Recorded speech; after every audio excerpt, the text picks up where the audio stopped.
বিজেপিয়ে এটা পৰিকল্পনা কৰিছে কাৰণ চাৰ্জশ্বিট যেতিয়া আমি দিম চাৰ্জশ্বিটখন আদালতত যাব আদালতত ইজনে সিজনে উকিলে সময় লৈ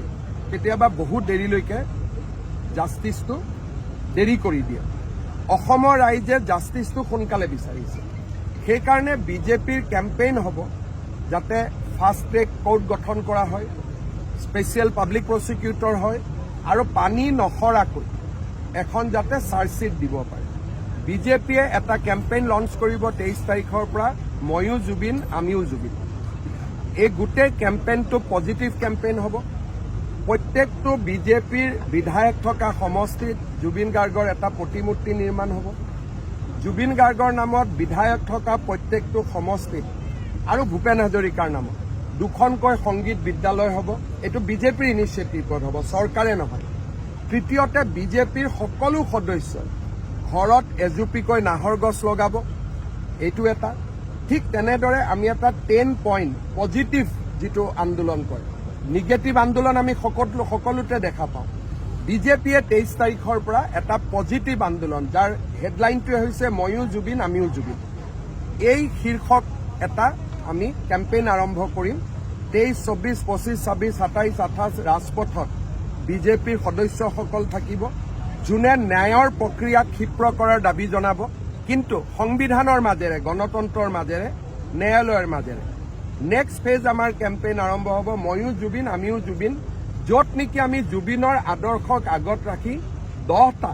সমাজৰ কাৰণে প্ৰয়োজনীয় আমি কাম কৰিম জুবিনৰ সোঁৱৰণত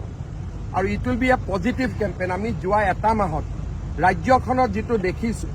পোষ্টমৰ্টেম ৰিপৰ্ট ভুৱা হৈ যায় মাটিত কয়েদি সোমাই আছে মানুহে কয় এয়াৰ কণ্ডিশ্যনত ৰাখিছোঁ এটা টিভি চেনেলে কয় 10 বছৰ আগত আমি গম পাইছিলোঁ নেকি অমুক বেয়া মানুহ আমি তেতিয়াহে পঞ্চপাণ্ডৱ কৰিছিলোঁ আৰে মই 10 বছৰ আগত মই গম পাইছিলোঁ নেকি গতিকে ইজনৰ ফটো সিজনৰ ফটো ত'ত লগাই তেওঁলোকে কেম্পেইন কৰিলে তেওঁলোকৰ ফটোটো ওলোৱাৰ লগে লগে তেওঁলোকে কৈ দিলে যে আমি 10 বছৰ আগত কেনেকৈ গম পাম যদি আপোনালোকে গম নাপায় আমি কেনেকৈ গম পাম তাৰ মানে অসমখন যোৱা এক মাহত আমি কমপ্লিট নেতিবাচক এটা মাইণ্ডছেট লৈছোঁ কোনোবাই মাত্ৰ ক'বহে লাগে যে জেলত এয়াৰ কণ্ডিশ্যন এইটো জেলত এয়াৰ কণ্ডিশ্যন হ'ব পাৰে নেকি